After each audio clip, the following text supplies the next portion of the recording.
Hey everybody, wienerpipe.com here at you.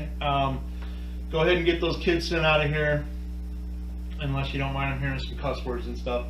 So today, really, I'm going to get into a story today. So kind of a setup for this is, the other day I released an episode number 28, called No More Mass Control. That episode was spawned off of a conversation that I had with one of my daughters in Germany. Now,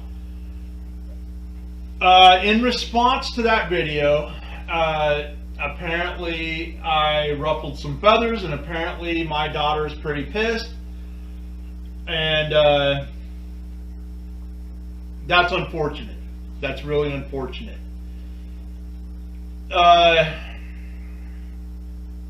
What basically happened is, after I posted this video, the following day I was making a comment on I was actually on Facebook on my private account, my actual name, which, if any of you have ever noticed, I've never even put my full name out there, right? Everybody knows that my name is Ken, but nobody really knows what my full name is, and that's by design, right? I don't really want anybody to know what my full name is. Nobody knows what my personal Facebook is. Nobody knows where I live precisely, and that's by design. I am doing this to protect people. I'm doing this specifically not to identify people.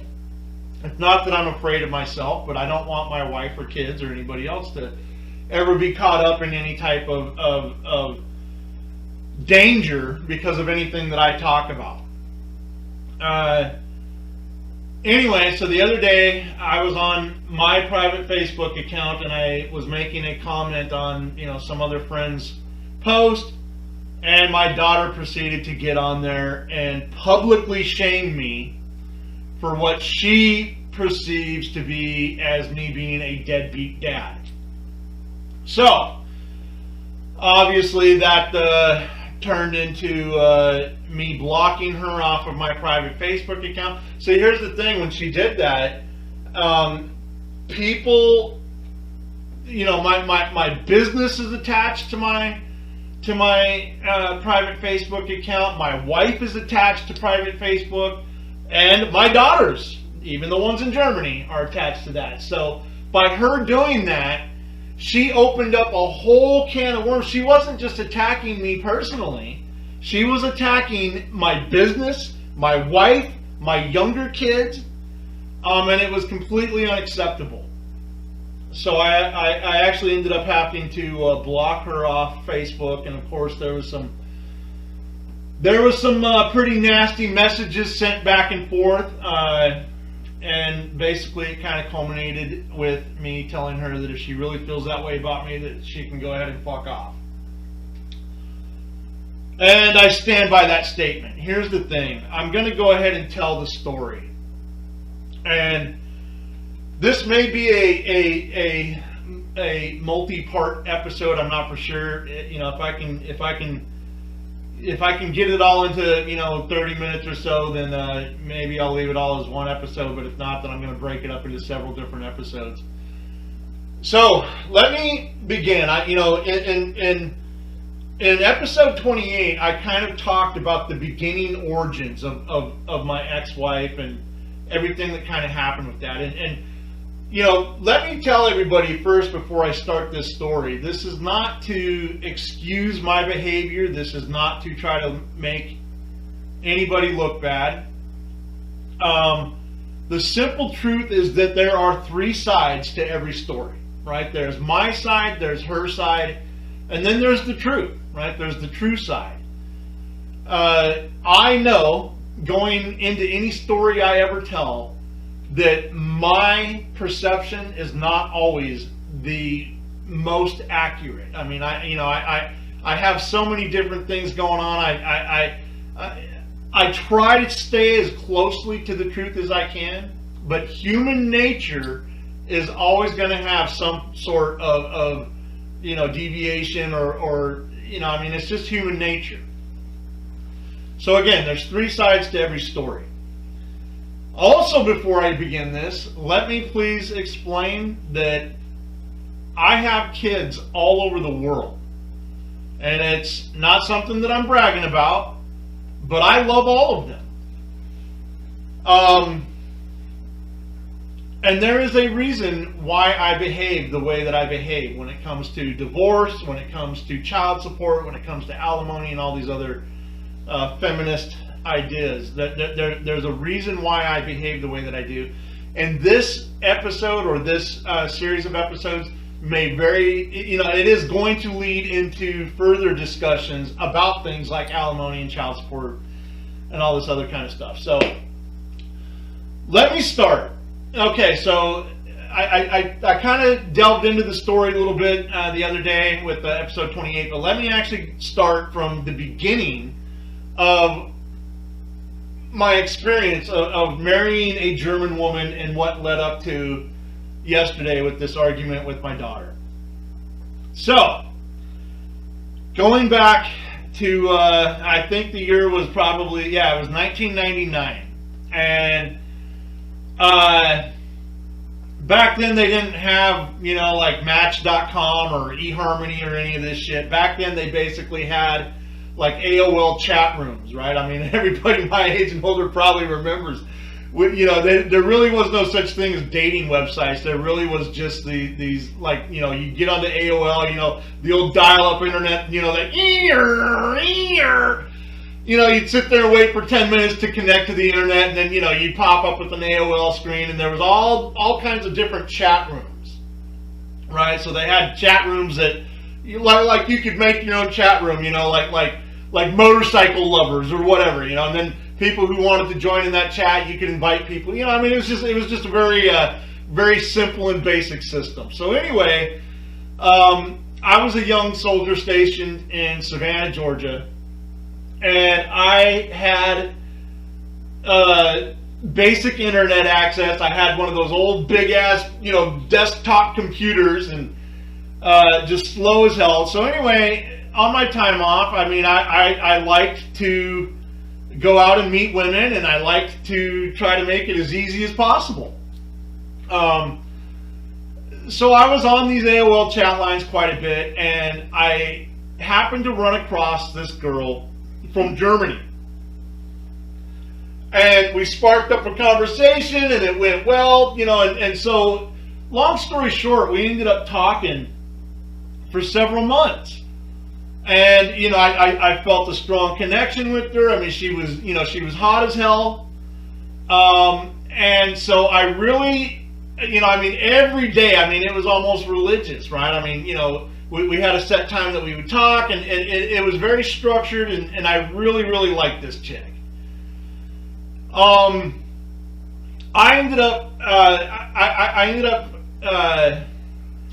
got sent to Fort Bragg for a while, and I was doing some special forces stuff, and I got hurt.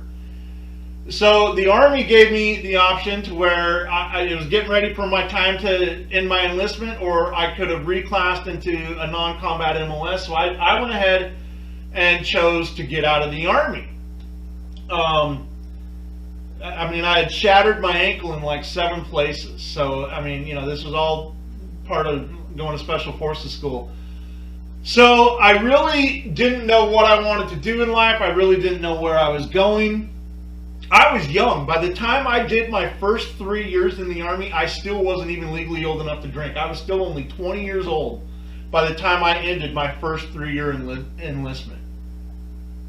But one thing I did know is that I wanted this girl from Germany to be a part of my life. I was madly in love with this chick, man. I was head over heels for this girl.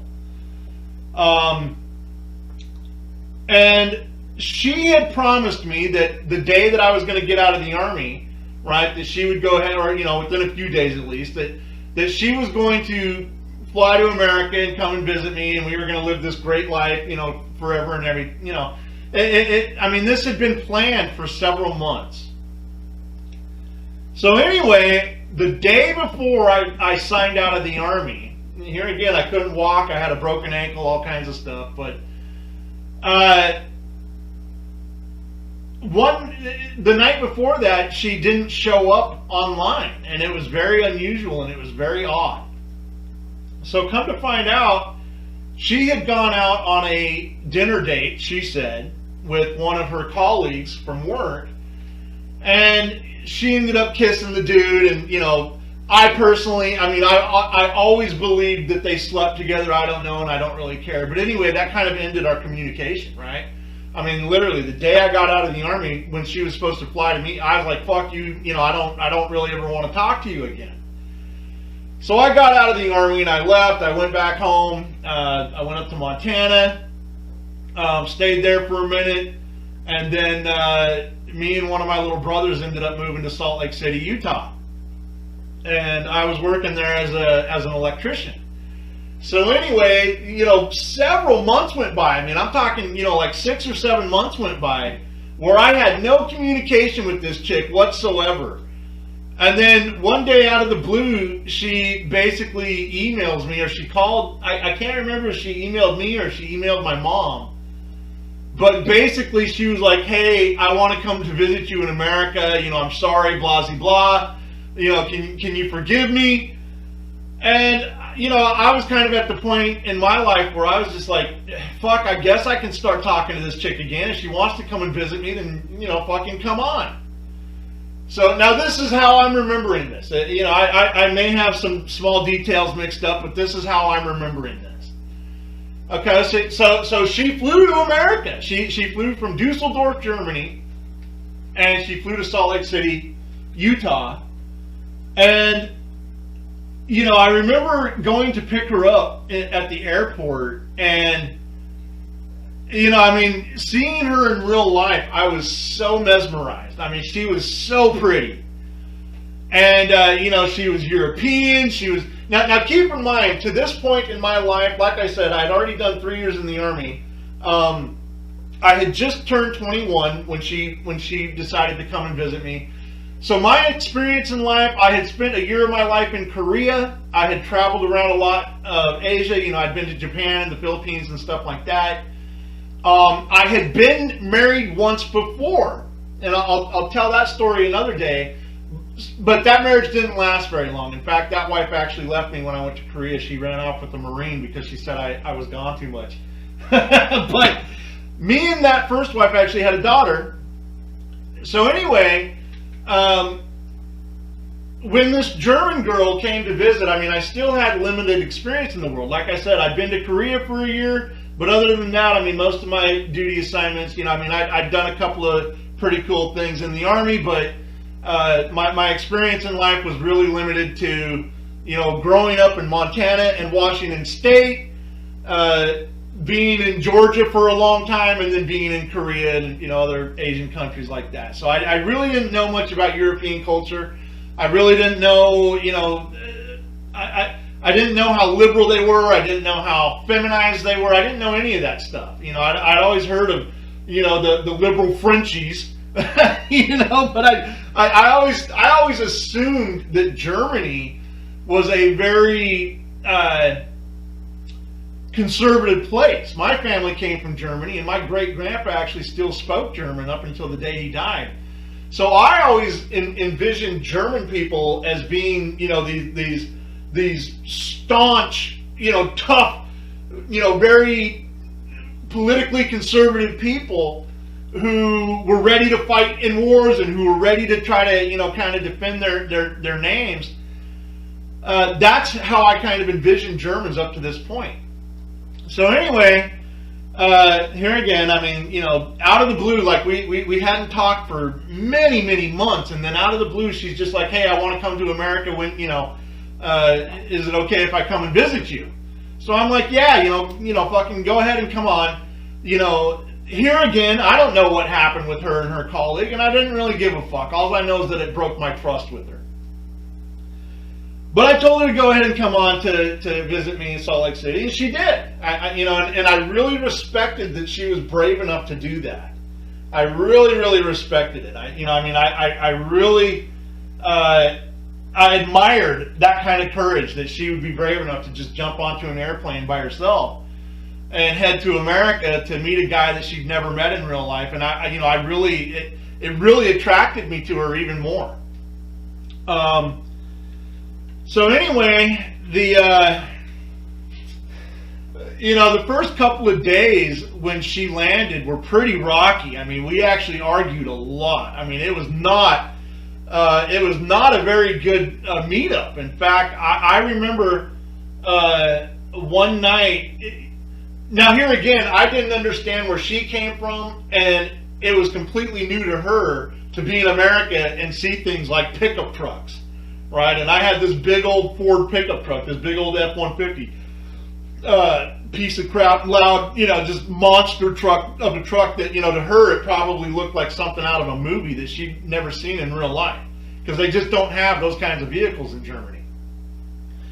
So anyway, I mean, I remember it was like the second or third night that she was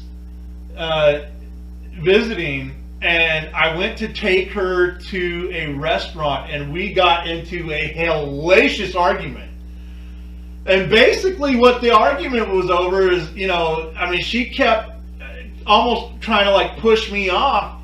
And I was like, bitch, we talked for 6 months, and then we didn't talk for 6 months. I was like, fucking, we either need to start, banging it out, or you need to get the fuck back up on that airplane and roll out of here. Because I was like, I'm not here for friendship. You know what I mean? I said, you're the one who wanted to come here. So, we need to start acting like we either want to pursue a relationship, otherwise get the fuck up on out of here. And I kind of said it just like that. I don't ever back down from an argument. And I think it actually clicked in her brain. So, but the point is that for those first 3 days, I mean, we argued, man, because I kept asking her. I was like, so why didn't you talk to me for 6 months? She never had an answer. I was like, were you in a relationship with that other dude? My jealousy was showing through. There's no doubt about it. But again, I was young and dumb.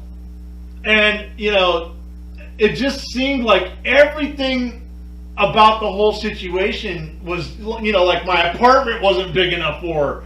And it's like, oh my goodness, man. And, if I would have known 6 months ago that you would be coming, I would have gotten a bigger apartment. You know what I mean? It's kind of like that. But one of my brothers was living with me, and he was just a complete, he was just being a straight up moron.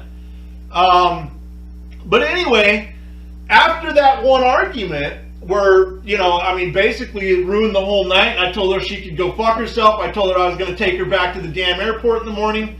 Basically, after that argument, something kind of snapped in her mind, and she was like, oh yeah, okay, fuck it. Let's go ahead and give a relationship a try. So we started sleeping together. We started, doing all that kind of shit. Because up to that point, I was sleeping on the damn couch and letting her sleep in my bed.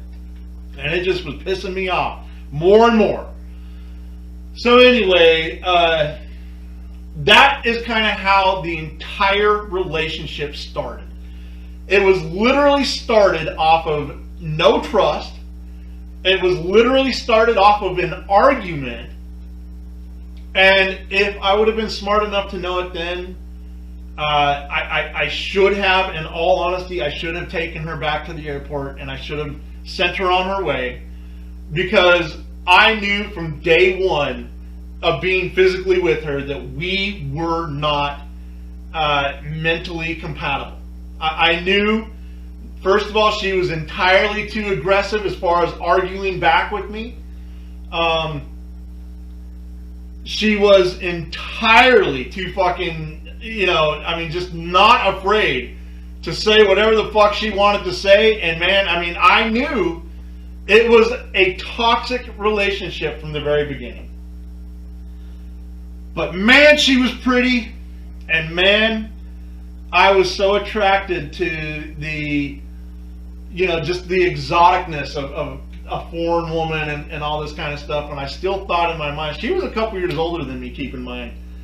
But I still thought that there was a very good chance for me and her to have something special in life. I didn't understand at that point in life that you have to have a mental and an emotional connection. I was only focusing on the physical connection, and I thought that everything else could grow from that, but I was sorely mistaken. So anyway, again, I was working as an electrician. I was trying to work pretty hard. I mean, I wasn't making a whole lot. It's kind of one of the funny things when people are in the military, they don't really understand how much money they're actually getting, right? I mean, especially, when you start making some rank, you get up into that E4, E5 range, and you actually, when it comes down to your housing, I mean, obviously as a single soldier, you live in the barracks, but people don't understand the cost correlation between living in barracks and getting free food and free clothes and all that shit. I mean, really, when you're in the military, the only damn thing you got to pay for is your car and, other little luxury items, if you choose to have, like computers and stuff like that, internet. But I mean, for the most part, everything is paid for. So when you get back out into the real world, it gets tough real quick.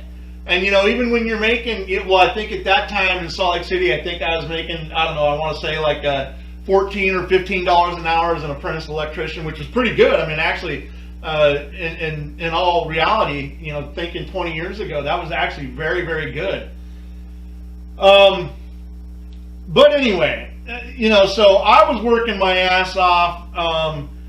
She had a background in like hotel management kind of stuff, and so I kept trying to get her to look for a job and everything, and she really wasn't interested in any of that stuff. I mean, she really didn't want to work. She really just kind of sat around the apartment. And, obviously, the way that we were working it was she would stay in Utah with me for 3 months, and then she would fly back to Germany so that her visitation, her passport, that's basically a visitation visa. It only allows you 90 days to stay in America legally. So we were sending her back to Germany every 89 days, basically. And then she'd stay in Germany for a week or two, and then she'd come back. So anyway, the second time, so she stayed with me for the first 3 months. She went back, and then she came back for her second round.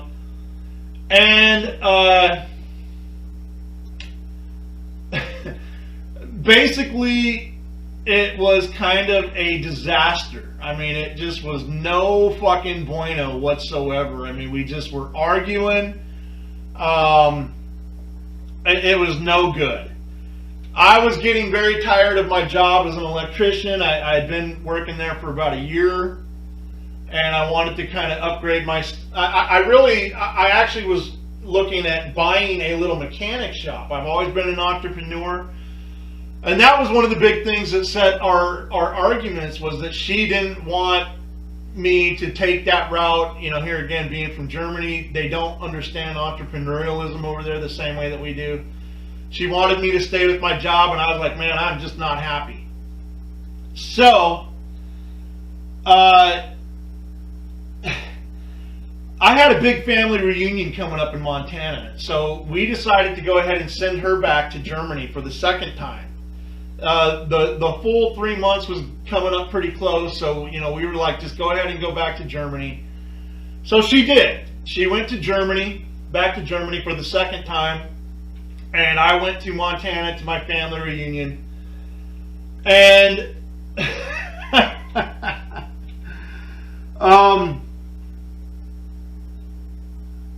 she decided to tell me, let me see here, I'm trying to think.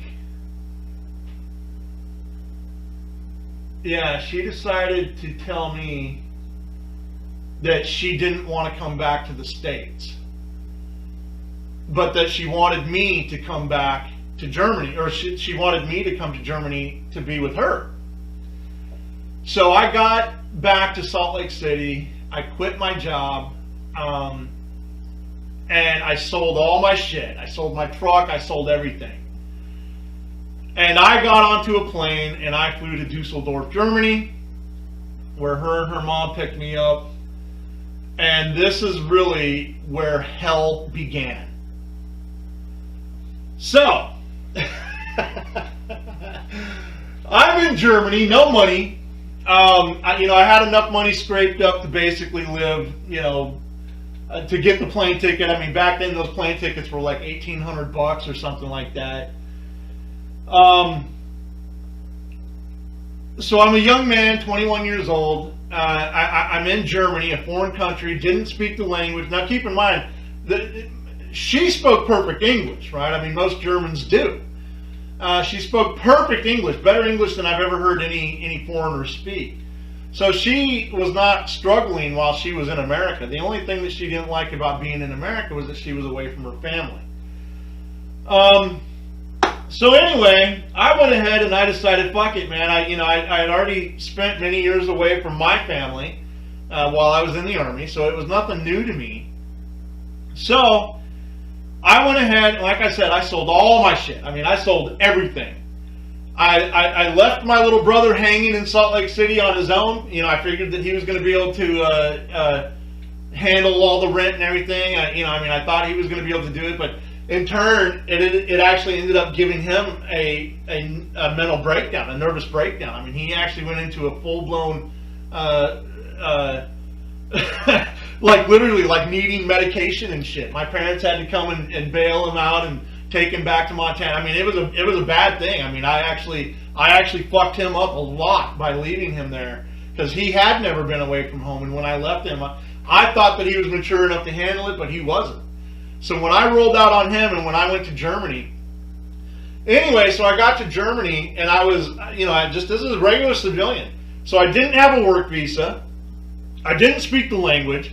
I had very limited cash or money reserves. And I was all of a sudden plunged into this house where there was two women. So that it was my ex-wife and her mother.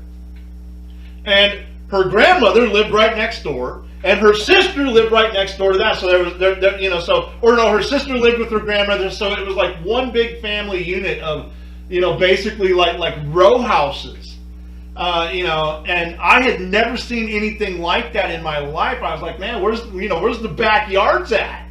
I just didn't know that Germany didn't have the same type of architecture and stuff like that. So it was just a culture shock. But the biggest thing that was a culture shock was living in the same house as my ex-wife's mother. And man, she did not speak English and I did not speak German, and we did not get along at all. I mean, I'm telling you, if you want to know about liberalism, man, this fucking house was it. I mean, this lady, man, her two best friends were these two gay guys that used to come over and, it's just like, oh my goodness, man. I mean, I just couldn't believe that this kind of thing was part of societal norms over there, right? I mean, here again, it was a complete culture shock to me. But so anyway, I think what I'm going to do real quick is I'm going to go get a cup of coffee and think about this a little bit more. So let's leave it off right here. A young 21-year-old man, no money, doesn't speak the language, no job, and I'm in Germany trying to make myself a part of this family that I couldn't stand from the day I got there. So this is going to be part one of this episode. I'll be back in a minute. Alright, back at wienerfight.com. So let's get back into the story.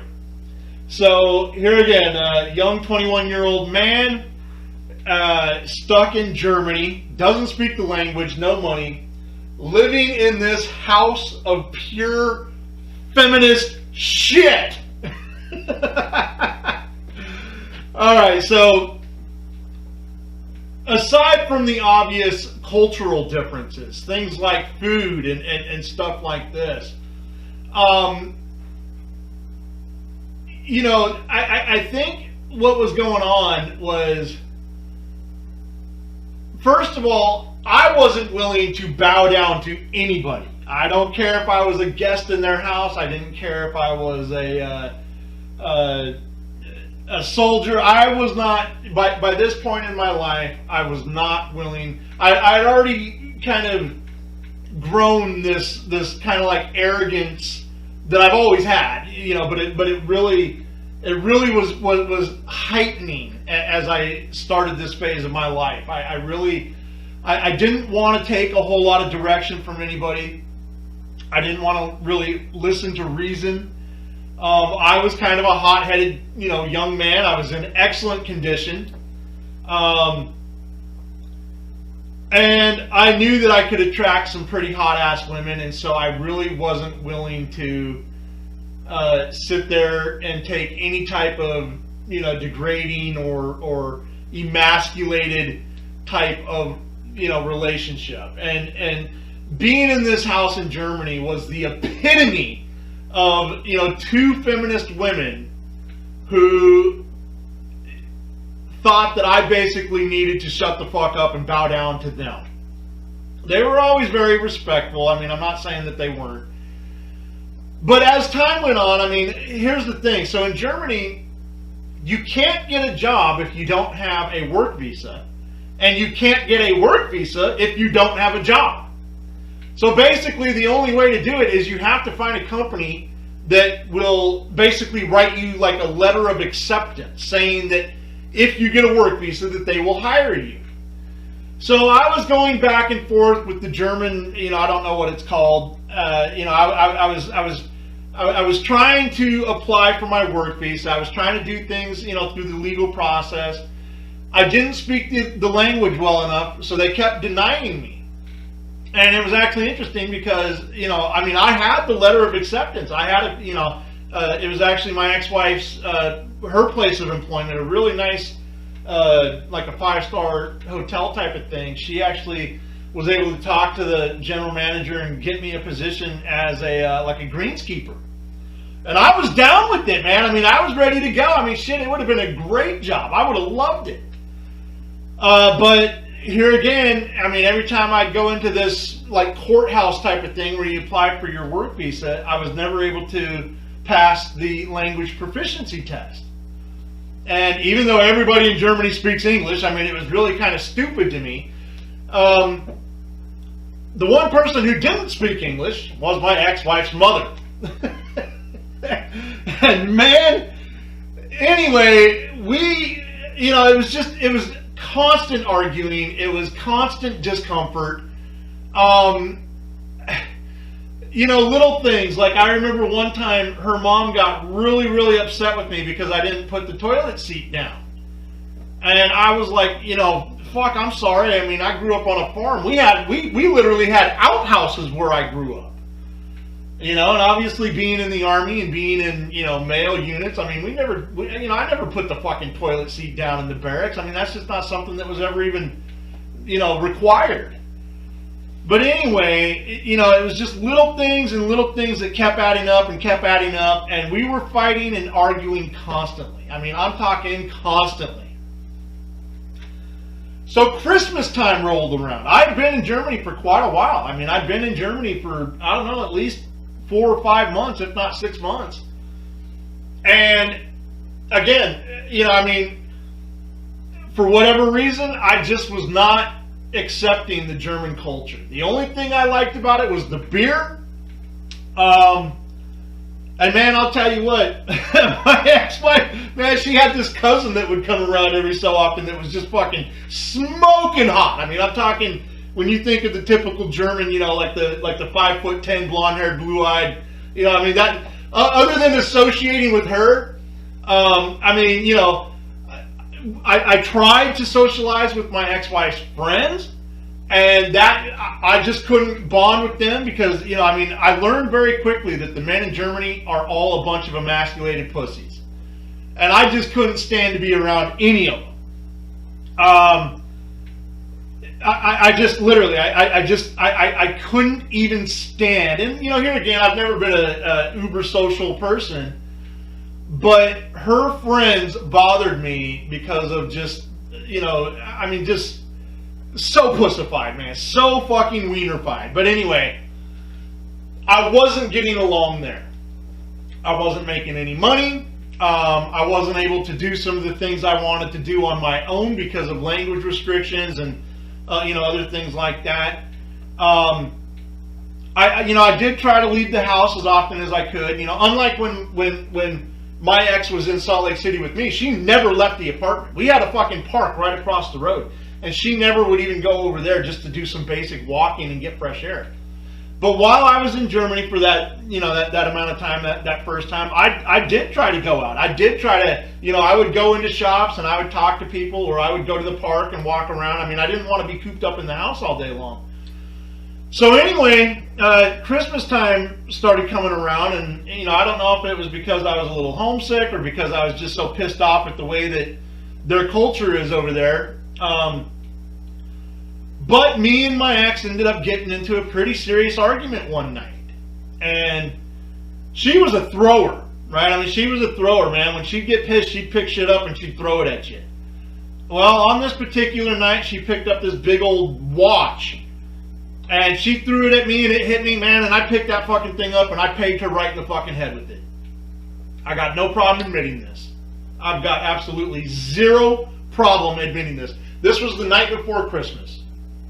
Man, she threw that thing at me and it hit me and I picked it back up and I fucking pegged her right in the damn forehead with it.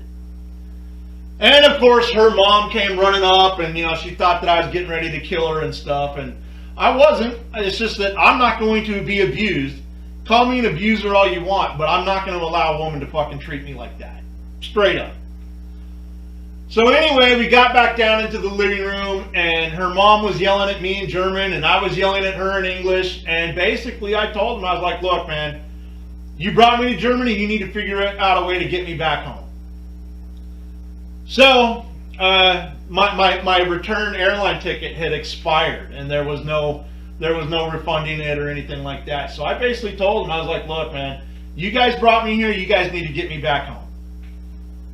I was done. I was completely done.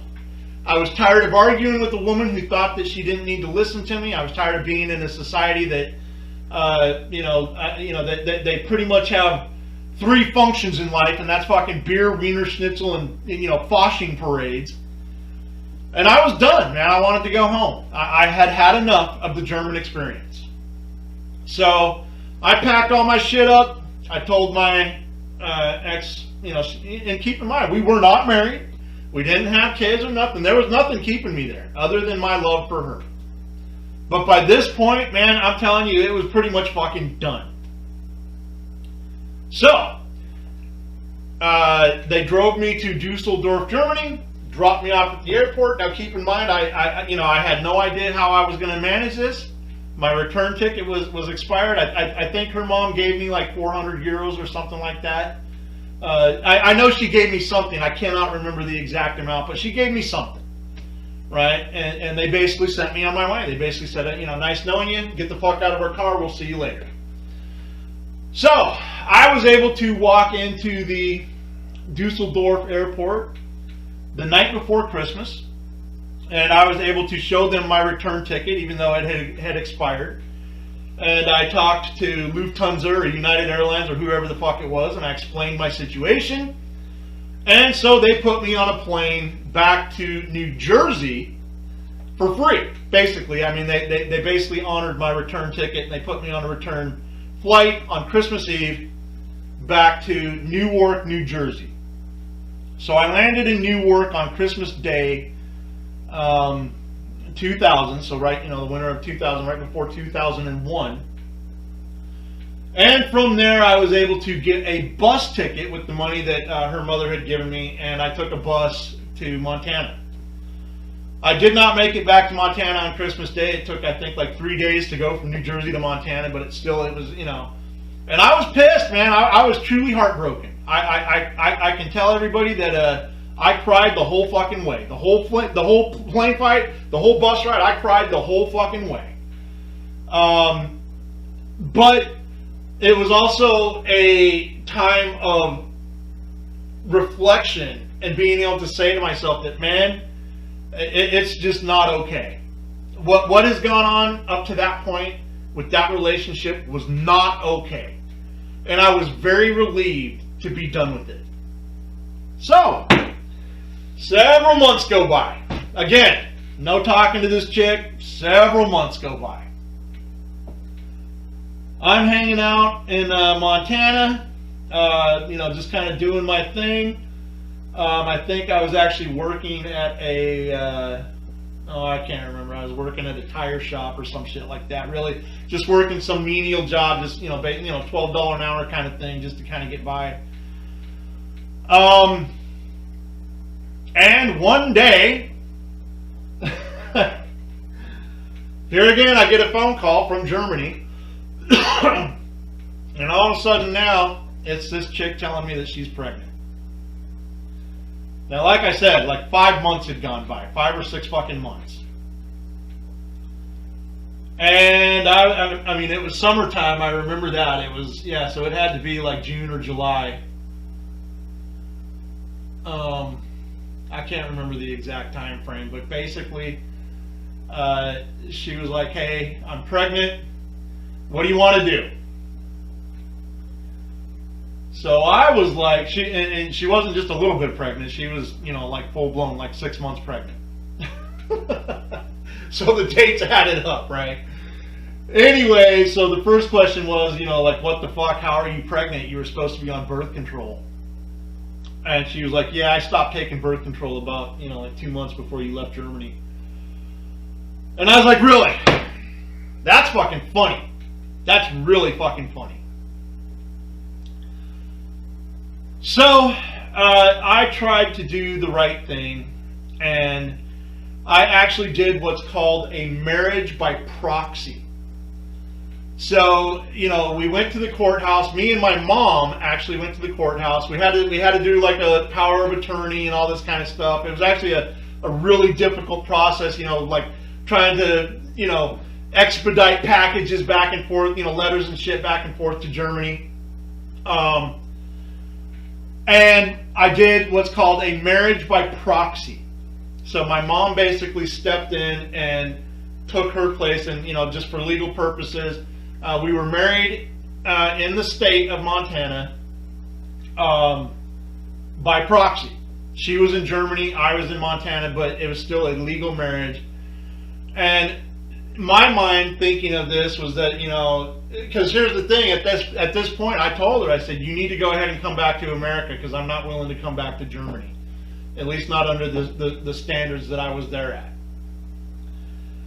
So I scrummaged up enough money to get her a plane ticket. You know, there again, another $1,800. I think my mom chipped in for that one or something.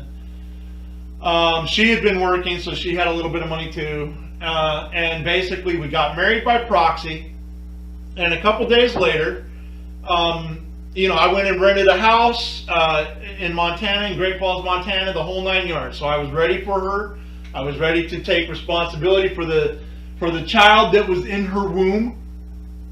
And we got her a plane ticket, and she flew from Amsterdam to, I want to say, Milwaukee, Wisconsin. And when she landed, she was detained by immigration, customs and immigration. They could obviously see that she was pregnant. And by the way, she was right at that cusp where if she would have waited just a few more days, she wouldn't have been legally allowed to fly. She was that pregnant. She was like right at that, like, you know, like 6 or 7 months mark, where she was, you know, she was showing, you know, obviously showing. So customs and immigration took her into their custody, and they interrogated her for like 8 hours. You know, they played the same old game that they do with any other person that I guess they interrogate. And I don't know how it all went down. I don't know what was said or what happened. I know that I was en route driving from Montana to Minnesota to pick her up. But basically, they decided to deport her. They considered it as her trying to illegally enter the country. We did not have a marriage visa. We were actually told, I had called the embassy in Berlin, and I had actually asked them, because my mom is not American, my mom is Canadian, and my mom never had a green card, ever. I mean, she's, I guess back in those days there was dual citizenship or whatever, but my mom is a Canadian citizen. She's lived in America her whole damn life. So I didn't really think anything of it, and I had called the embassy in Berlin, and they told me that I could apply for a marriage visa once she got to America. But whatever happened, because again, I wasn't there at this interrogation when customs and you know, ICE decided to detain her. So long story short, she got deported. and they, they basically, as far as I know, I don't know if they charged her with trying to enter America illegally. Obviously there was never any, prosecution or anything, but I think they used scare tactics, and I think that she probably admitted that she was going to have the baby in America. Now, if she just would have told them that she was coming to visit and that she was going to fly back in a couple of days, like her plane ticket said, they would have let her go. Right? They would have let her go. And I get that she was probably scared, and I get that she probably, they definitely coerced her into admitting something that they wanted her to say, and they used that against her, and they deported her. And I can tell you that when I learned about this, I turned around and went back to Montana. They turned her around at our cost, and they flew her back to Amsterdam, where she had to find her way back home to Germany, which is just a few hours away. But it was devastating. It was truly devastating, because that meant not only she could never come back to America, but that meant that now I had to figure out a way. So we were legally married. We were separated by force. We weren't separated by choice. And now I'm sitting here trying to figure out a way to reunite with a woman that I really didn't love, but I wanted to take responsibility for my actions. I wanted to take responsibility for my kid. Keep in mind, by this point, I already had a kid. I was 16 years old when my first daughter was born. And so I had been paying child support and gone through a whole long process with her. But I wanted to take responsibility for this German woman and the child that I was getting ready to have with her. So long story short, I drove back to Montana that same night. Me and my dad actually ended up getting into an argument that night. It's one of the tragedies of my life. My dad, there was a whole bunch of things going on. It was a stressful situation. My dad was begging me, saying, don't go to Germany. He was begging me. He said, listen, man, he said, I don't have a good feeling about this. He said, he's been around the world once or twice. He said, don't do it. He said, don't, he literally said these words. Keep in mind, my mom is Canadian. So my dad knows a thing or two, or he knew a thing or two at that time about marrying foreign women. And he said, dude, this is not going to turn out well. Don't marry a foreign girl. Anyway, we ended up getting into a fight. My dad tried hitting me. I ended up beating his ass. Put him in the hospital. It's not something I'm proud of. It is one of the worst things that has ever happened to me in my life. But this was kind of the relationship that me and my dad always had anyway. It was always kind of, once I got big enough to start punching back, he didn't like that very much. But it never stopped him from trying to punch me first. I don't know what the fuck the dude was thinking. But anyway, so that night, obviously my mom's sitting there trying to call the cops on me and all kinds of shit. So I jumped into a car and I rolled out. I drove to Great Falls, Montana, to the nearest recruiter's office. I slept in my car that night. The next morning I walked into the recruiter's office and I said, hey man, you guys need to get me to Germany. I need to re-enlist right now. And they did. And that day, that afternoon, I was on an airplane. So they flew me to Fort Jackson, South Carolina real quick, and I had to do like a 2-week, like a retraining type thing, because I guess I'd been out of the Army for so long. They knocked me down a rank, back down to an E4. And, basically, within 2 weeks of enlisting, I was standing in Frankfurt, Germany, like, hey, I'm here.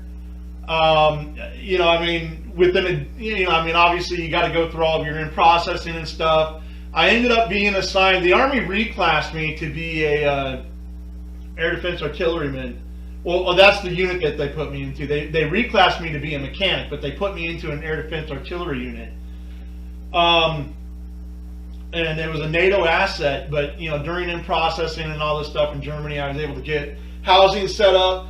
Now I was lucky because I actually was not required to live on base housing.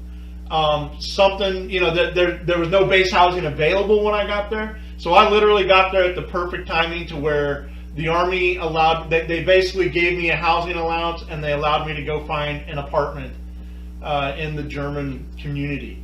So I lived 3 miles away from my base. I was stationed in Mainz, Germany, at a little compound called Macaulay Barracks. And so I found the perfect apartment in a beautiful little town right on the Rhine River called Ingelheim, Germany. I mean, it was just badass. It was truly, it was badass. I mean, I loved where I was at. I mean, I could literally run to work in the morning and be there before PT started. So anyway, this whole setup was great. I got there, probably about a month later, our daughter was born. I guess it was probably about 2 months later. Our daughter was born. And so it was a perfect setup. I mean, things were going well. Things were going so well. I knew pretty quickly that I wasn't going to really care for the unit that I got put into, but it still was a great setup. I was back in the Army. I was making a decent salary. E4 at that time, I think my base pay was, I want to say it was like $1,800 a month. But my housing allowance was like 1,800 euros a month. So man, we had a badass crib, and it really was working out. And I really thought that I was going to spend the rest of my life with this woman. I was willing to stay in Germany for the rest of my life just to be with her. And I can tell you this, man, if there's one awesome thing about Germany, let me go into this real quick. I'm not a believer in single-payer healthcare or government-paid healthcare, but I can tell you honestly, man, the hospitals over there are phenomenal. Man, when our daughter was born, I was so impressed with everything. Keep in mind, I had already seen a kid being born up to that point in my life, so I was so impressed with the German medical system and how they treated her and all this stuff. And life was good, man. I mean, we were a legitimately married couple. I was making a legitimate salary, enough to provide for my family. Her and I had actually agreed that she would stay home and raise the kid, even though I think she always had a problem with that idea, but she agreed to it. So life was actually very, very good. I mean, there's a lot of people that do full careers in the military, being stationed in Germany or, all kinds, Italy or all over the world. I mean, I know guys that even retired in Korea and the Philippines and stuff. It's not uncommon. When people have families over there, they find ways to kind of stick with it. So me and my wife were actually on leave, and our daughter was born in August, but I was on leave all the way up until I had like 30 days of basically kind of like a maternity type of leave. And the little base that I was stationed on was just a small little compound. It only had 2 or 3 units on it. And my unit, my whole battalion, was actually up north in Putlos, Germany, doing aerial gunnery training. So they allowed me to go on leave because I had just had a newborn baby. So I'd only been in Germany literally for like a month or two. I mean, I was brand new to the unit, but my chain of command liked me enough that they were like, "Fuck yeah, man, we'll send you on leave." And they did, man. While they went to the field and went to their aerial gunnery training in Putlos, I was on leave. And we were actually in Amsterdam, just kind of exploring and traveling a little bit. Like I said, my ex-wife was recuperating from the birth and all that. And all of a sudden, a funny thing happened called 9/11. 9/11 of 2001. So this is where I'm going to end off on part 2 of this episode. And I'm going to go get another cup of coffee, and I'm going to do some stretching, and then I'm going to come back and finish this story up. Catch you soon. Wienerfight.com back at you. This is part 3 of the real story. So, 9/11.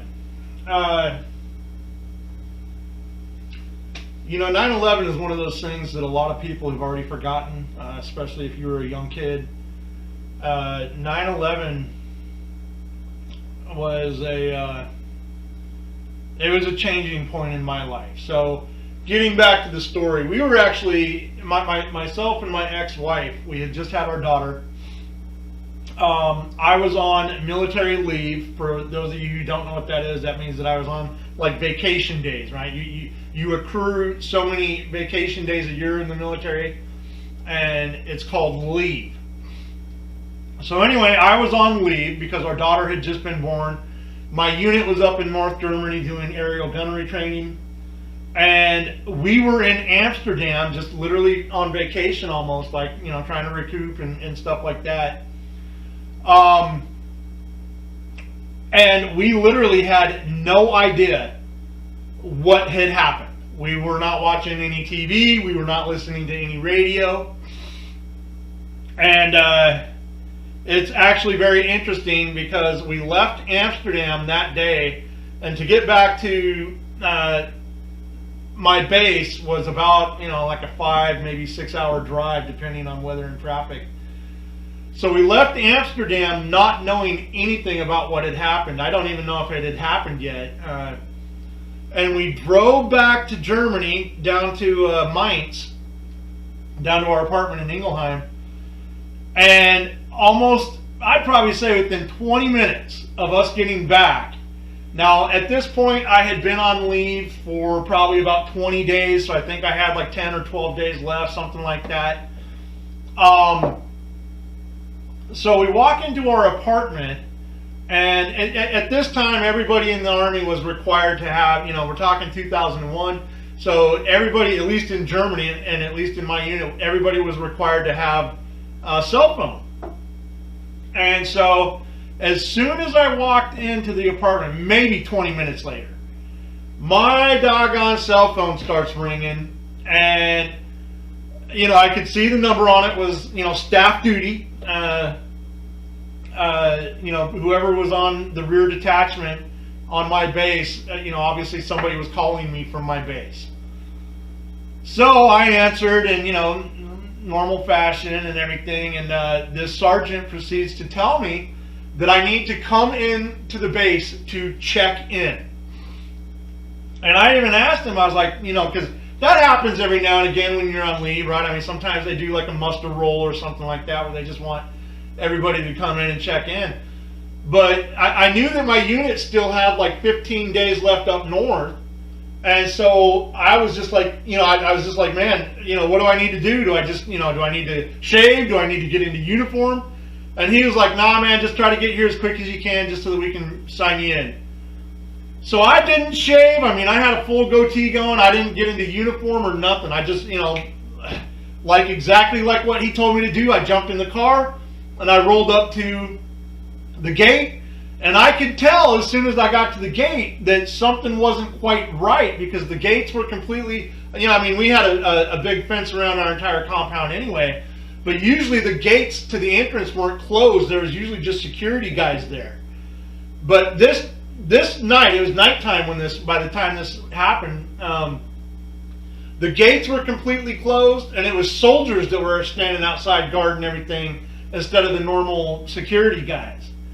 So I rolled up and, I was like, hey dude, what's up, man? I knew the guy that was on guard, and, he's like, yeah dude, you just need to get up in here ASAP.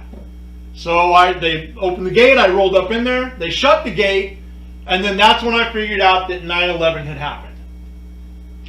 They took me into a room, they debriefed me. They were basically like, look dude, we need to, there was nobody on the base, there was only like 20 people, they were all in rear detachment.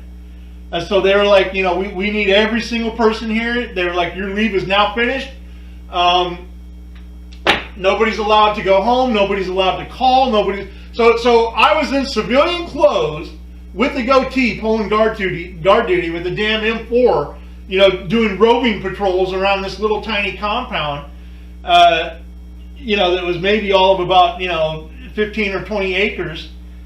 And they wouldn't even let me call back home to tell my, then wife what was going on. 3 days of this went by.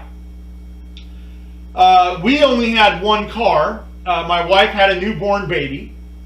And, you know, it was just like, what the fuck, man? She had no idea what was going on. They wouldn't let me call. Like I said, for 3 days this went on. And finally there was some wives that, you know, from day one there was like wives that were coming up to the gate trying to get information. Nobody would let them in. Nobody would give them any information. They were just, you know, so basically we had almost like an encampment outside of our front gate. I mean, it was just fucked up. It was the stupidest thing I've ever seen in my life. So after 3 days, they finally, you know, my unit actually came back down. They left the training exercise early, and within 3 days, they actually got back down to the unit, or to the compound, and, you know, we began basically, you know, that's kind of when they started letting everybody talk and everybody go out and stuff like that. So I went home.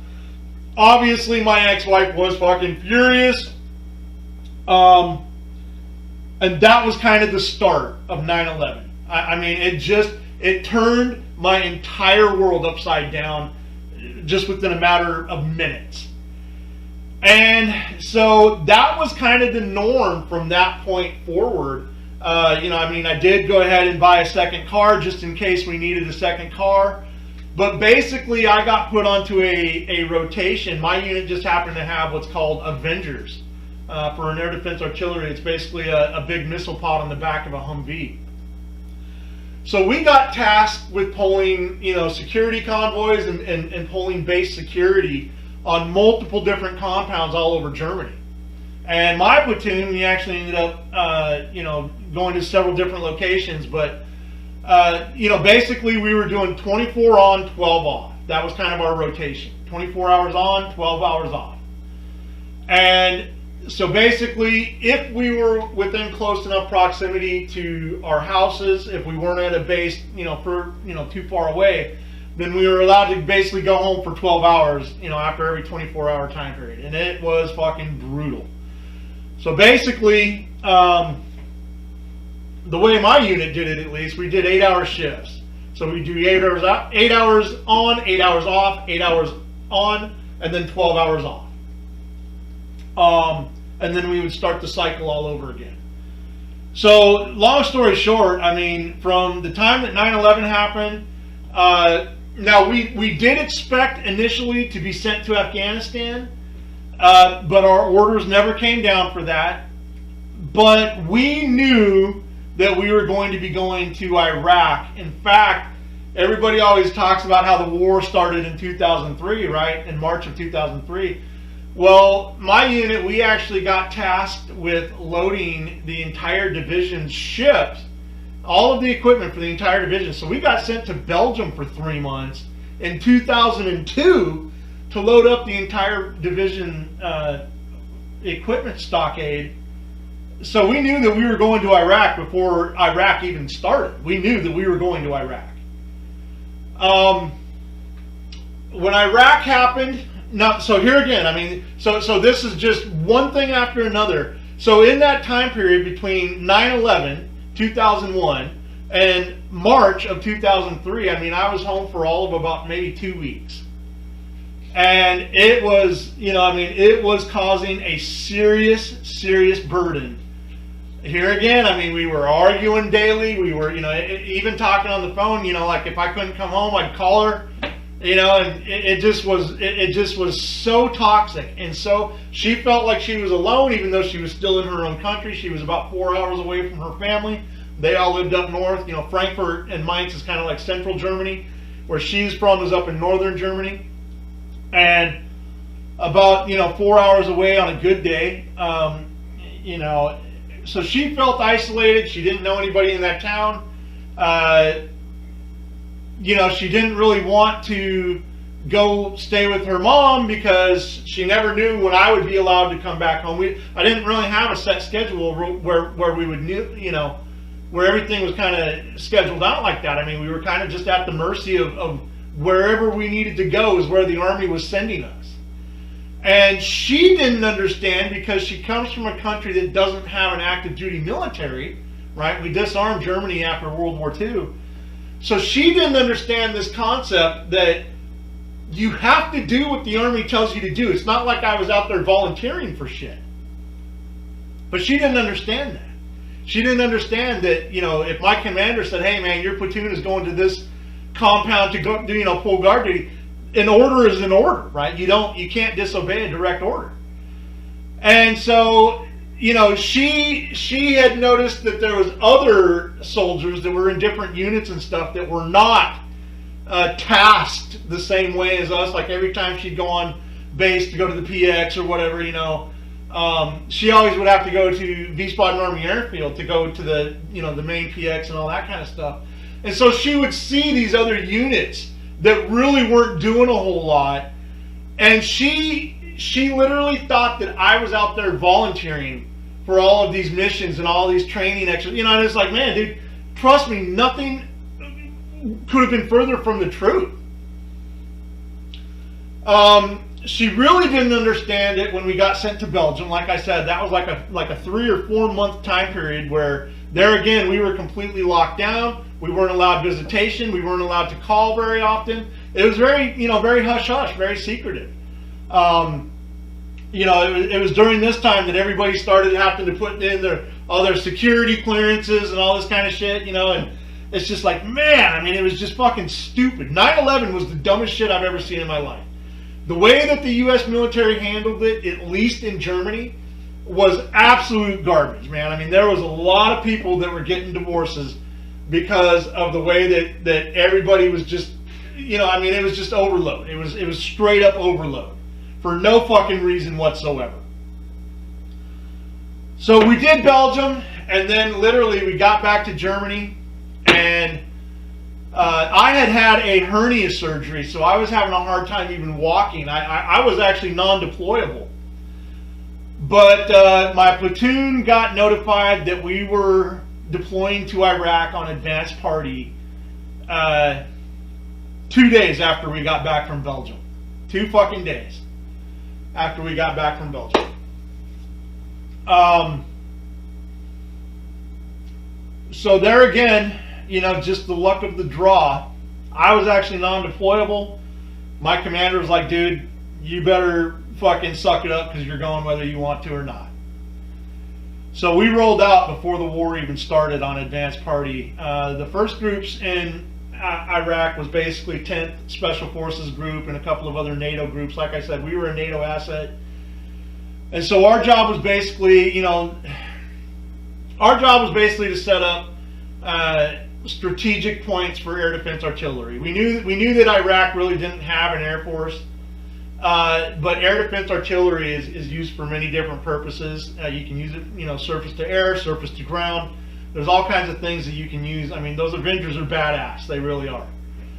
And so we were sent on advanced party to kind of set up perimeters with all the SF guys and kind of set up a trail for when 3rd Infantry and the Marines came in, to do the invasion. When we got to Iraq, man, there was no telephones, there was no computers, there was, hell, we had to get our water helicoptered into us. It was that kind of thing. Everything was hush hush, everything was fucking, don't talk, don't tell this, don't say where you're at. I actually brought my cell phone with me, and while we were in Kuwait, I actually was able to obtain a Kuwaiti SIM card. And so I was actually able, here and there, depending on where we were located, I was actually able to call out on that from time to time. But it costed so much money that, and you had to go back to Kuwait in order to get a new card. So, I'm just saying, we had basically zero communication for like the first 3 or 4 months we were there. My ex-wife knew where to send packages. She knew where the APO address was at. And she did send a few from time to time, but for the most part. So here's the thing, when I deployed to Iraq, I told her to go ahead and get rid of our apartment and to go live with her mother. And I'll get back to that after a little bit, but she did go to live with her mother, and so she didn't have the access to drop mail off at APOs and stuff like that. She would have had to drive a 4-hour drive to do that. So, you know, I didn't ever want to make her have to do that. So, long story, I really didn't get a whole lot of mail from her. And of course, with the falling out that I had with my family back in Montana, you know, putting my dad in the hospital and all that kind of stuff, I didn't get any mail from them. They basically disowned me that night. So anyway, this is kind of how it was going. You know, you know, anybody who was in Iraq in 2003 knows that it was a brutal year. You know, I mean, on top of the invasion, I mean, you know, I mean, you had Fallujah, you had all kinds of shit going on. You had the whole Jessica Lynch thing. You know, so we were always out doing patrols looking for her. You know, I mean, it was just a complete clusterfuck. I mean, and I'll tell you, and this is kind of an off subject. I mean, I'll tell you, Iraq could have been won in a week. Okay, I mean, straight up. The Iraq War, you know, I don't know why America has gotten into this habit. You know, Vietnam, you know, Afghanistan, Iraq. I don't know how we've gotten into this habit of basically going into wars to lose them. But it was blatantly obvious in the beginning that Iraq, there was no reason for us to be there for much longer than a week or two. And that's the straight up God's honest truth. I never disagreed with going there. I can promise everybody that Saddam Hussein absolutely did have weapons of mass destruction. He may not have had nuclear weapons, but there was plenty of, you know, plenty of gas missiles and shit like that. Plenty of other things that we found that were absolutely considered to be weapons of mass destruction. But here's what I can tell you.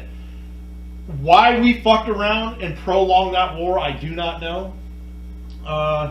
One can only speculate. But that war could have been won in a week, and that's the straight up God's honest truth. But anyway, that year was pretty hard. About 4 months into the deployment, I learned again that my wife was pregnant with our second kid. And there again, the math added up. I mean, you know, to this day, I still kind of wonder if she's mine, but the math added up. So I guess I didn't try to argue it too much. Anyway, I knew going into Iraq, because of the strain that we had just endured really from 9/11 on, I knew going into it that it was probably a pretty high chance of not coming out of it as a married man. I mean, I knew that she was very unhappy. I knew that she was very, here again, she didn't understand why I had to go to Iraq. She thought that I was volunteering for this shit. She thought that, you know, in the U.S. Army, she thought that, you know, it's like, hey man, I want to go. She didn't realize that when you come down for orders, you're going, man. I mean, you know. And so that was part of that whole thing that was just tearing us apart, was that she just didn't understand the way that the U.S. military functions.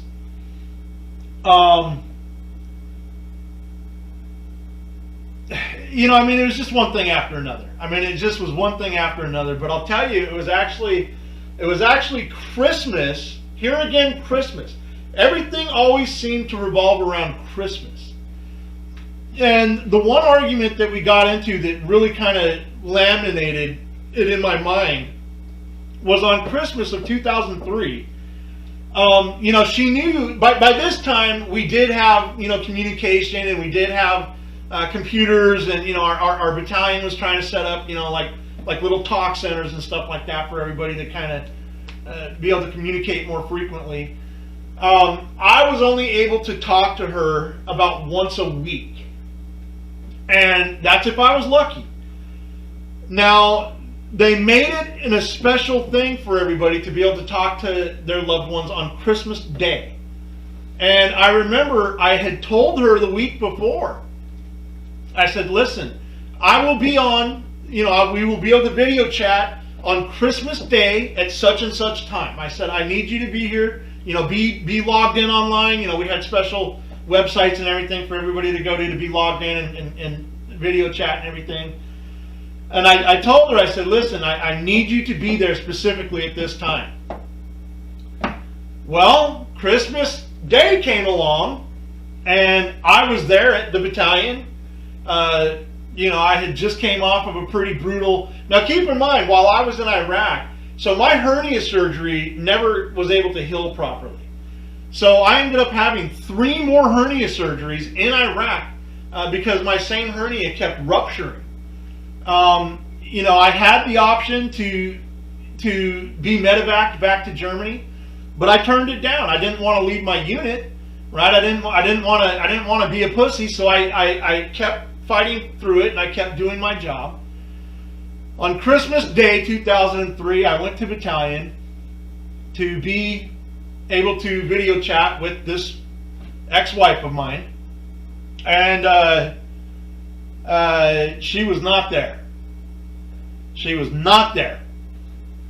So I gave up my seat for another soldier that was in need. Gave up my time. I think all of us were allotted like 10 minutes or something like that, 10 or 15 minutes, something like that. And anyway, the next time that I did talk to her, she came up and started giving me all kinds of excuses about how they were having a Christmas parade. So my older daughter at that time was really only about 2 years old, a year and a half, 2 years old. So my ex-wife, instead of deciding to video chat with me and allow me to see my daughter and let her hear my voice and all this kind of stuff, instead she chose to go to this Christmas parade where I guess, Santa Claus was there and everything, where, a year and a half old girl that's not going to remember that, I guess she thought in her head that would be a better experience for her than to talk to me.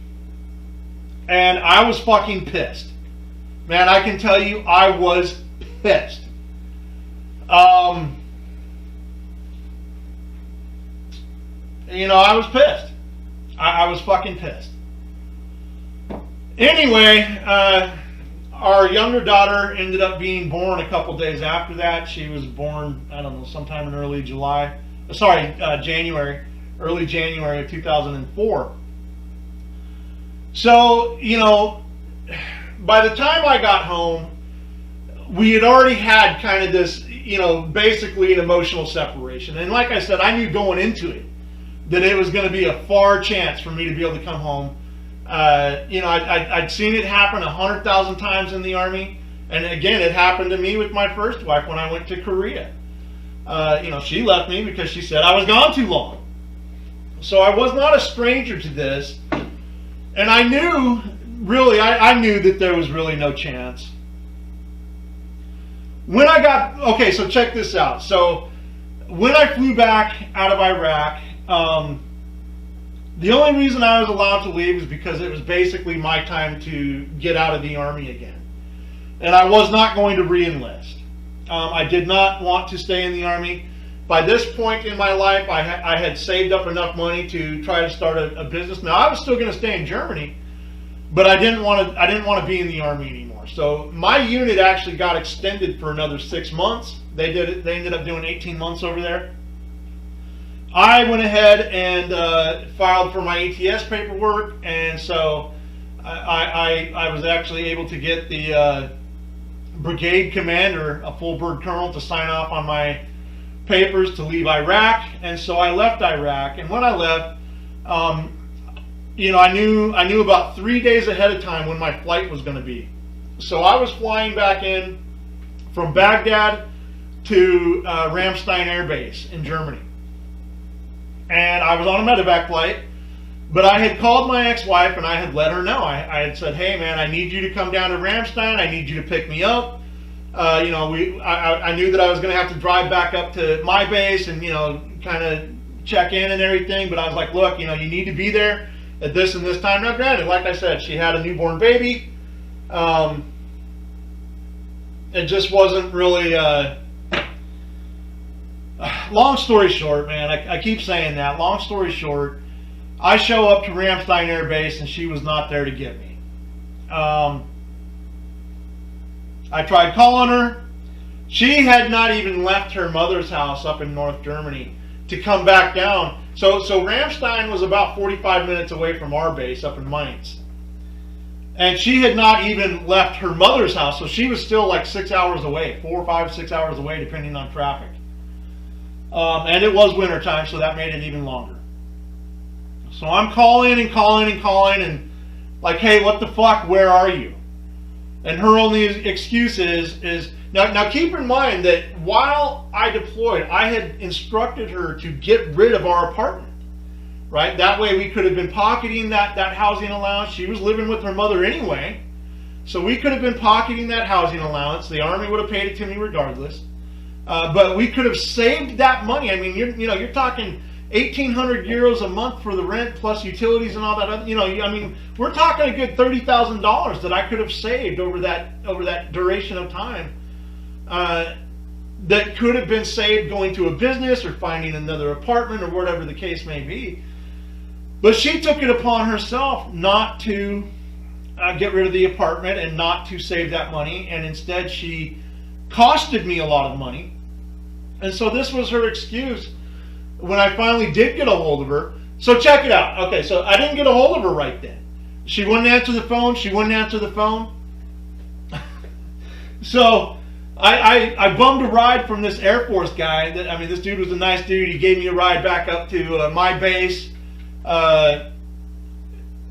And so I'm sitting there at my base, and I'm like, man, why the fuck is my wife not answering the damn phone? It was just pissing me off more and more. It was just fucking pissing me off. So I get somebody from staff duty to go ahead and give me a ride. Like I said, one thing I did know by this point, I already knew that she did not get rid of the apartment. So that was one of the things that I learned before I came home. I didn't know that for the whole fucking year that I was gone. I was under the impression that the apartment had been gotten rid of and that I was saving that money. It was like 4 or 5 days before I came home when I talked to her, and she was like, yeah, I didn't get rid of the apartment. So man, when I got back to Mainz, I had them give me a ride back to my apartment. No, actually, that first night, now that I think about it, that first night I went ahead and slept in the barracks. The next day, I had a guy from staff duty go ahead and drive me home. Found the key, went into the apartment, and basically continued to try to call her. About 2 days later, I got a hold of her. And this is really when the shit hit the fan. So what I'm going to do is I'm going to make one more part to this. I'm going to go ahead and take another break, take a quick pee break, and this is where part 4 is going to begin as far as hell on earth. So back at you in a minute. All right. Wienerfied.com. Back at you again. So,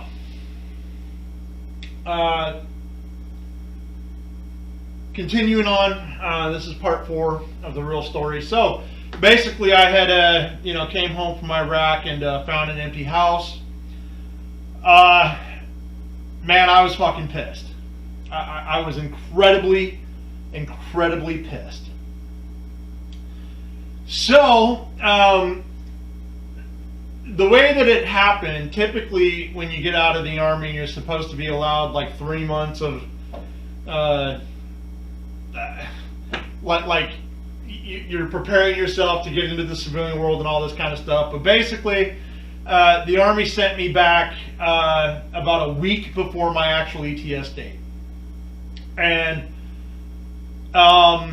I wasn't pissed about that. I wasn't going to fight it or anything. I definitely didn't want my time to get extended, because I'd already been involuntarily extended for about 6 months beyond my actual ETS date. ETS is end time of service. That's what you call it when your contract is ending. So I was actually involuntarily. So not only did they deploy me on non-deployable status, but my commander actually involuntarily extended my term for about 6 months. So anyway, I wasn't pissed about that. I just really wanted to do my shit and get the fuck out of the Army. So by this point, I had spent about 7 years on active duty, right? And I'd had enough. I didn't want to be on active duty anymore. I didn't really care for the Army life. Again, the only reason I went into the Army the second time was to be with this woman and try to take responsibility for a kid that I loved without ever even really knowing. So, up to this point, and so now we're talking. I had 2 daughters. I definitely didn't know the second one at all. I mean, I really had never, spent any amount of time with her. But my time came, when they sent me back home. I had about a week left to get out of the Army. My wife wouldn't answer the phone. She wouldn't answer the phone. So finally she answered the phone. I think it was 2 or 3 days after I got back. And I convinced her to go ahead and come back home. I really needed her help as far as dealing with the landlord, because I knew that I was probably going to be getting rid of that apartment. I didn't want to stay there. It was going to cost me too much money. And without having any jobs locked in or anything like this, I had no idea what I was going to do. My plan was to actually start a business. My plan was to I had enough money saved up that I wanted to start a nightclub. And anybody knows that in Europe, nightclubs are big business. But anyway, she finally came home. It was literally like 3 or 4 days, maybe even 5 days after I had got back from Iraq. And she brought her mother with her. And so, she's got the older daughter, she's got the younger daughter, and then she's got her mother. And man, there was obvious tension. There was obvious, just straight, I just couldn't believe that this woman was for real. And so, what happened? I'll tell you, we sat down to have a meal one night, and it was our first night back together. So there, you could have cut the tension with a knife. That's how thick it was. And I don't know exactly what happened. I can't really remember. I want to say that the older daughter of mine started throwing her food or something like this. And it set me into a frenzy. And I started yelling. And I yelled. And my daughter started crying. And then she started puking because she was so afraid. She'd never been around anybody that had yelled like that in her entire life. So I guess it shocked her. Here again, she was only like, a year and a half or 2 years old. And then, of course, my mother-in-law started yelling at me in German, and I lost my fucking mind. I told her to get the fuck out of my house. And she did. She got in her car and she left, man. I think she was genuinely scared. And over the course of this night, I started drinking alcohol. I had beers sitting there right next to me, so I started pounding beers. All I could see was red. And, just coming back from Iraq like this, there's no doubt that I had some pretty serious PTSD going on. But I was, I tell everybody, my war didn't start in Iraq. My war started when I got home. I was able to handle Iraq just fine. My war actually started when I got home. The way that this woman, my ex-wife, decided to treat me, and the way that I felt so damn disrespected and so just, I was fucking furious. So anyway, as this night started progressing, more and more shit started getting talked, and I told you before how my ex was a damn thrower. We finally got the older daughter settled down and everything. And then the argument started happening again, and she picked up a beer bottle and cracked it over my fucking head.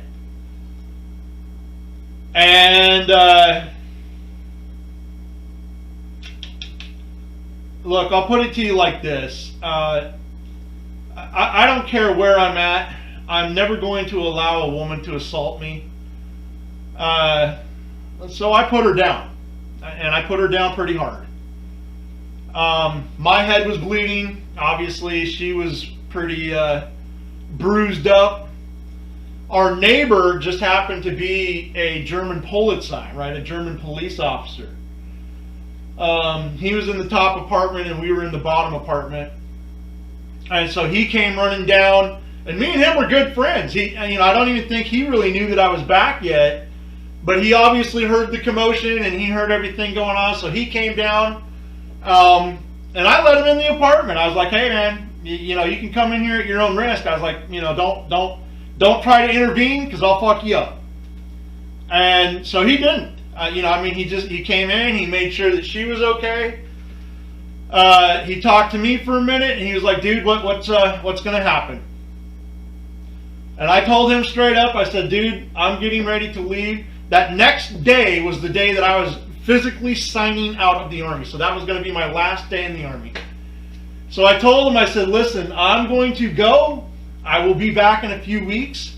I said, by the time I get back here, she needs to be out of this apartment and everything needs to be cleared out so that I can turn the keys over to the landlord.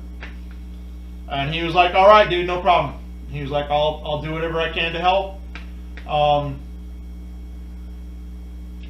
So I took off that night. I went back to the base, spent the night in the barracks. The next morning, I went ahead and signed out of the Army, and then I had one of my buddies drive me to the Frankfurt airport, and I bought a ticket to Hong Kong, and I flew to Hong Kong, China.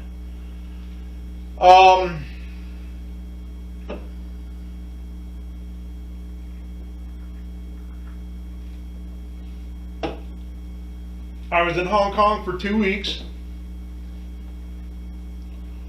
I had a really good time. I almost didn't even come home. I was actually offered a job there, and I actually almost took it. But I came back to Germany 2 weeks later. The apartment was cleared out. I had actually used my Army move.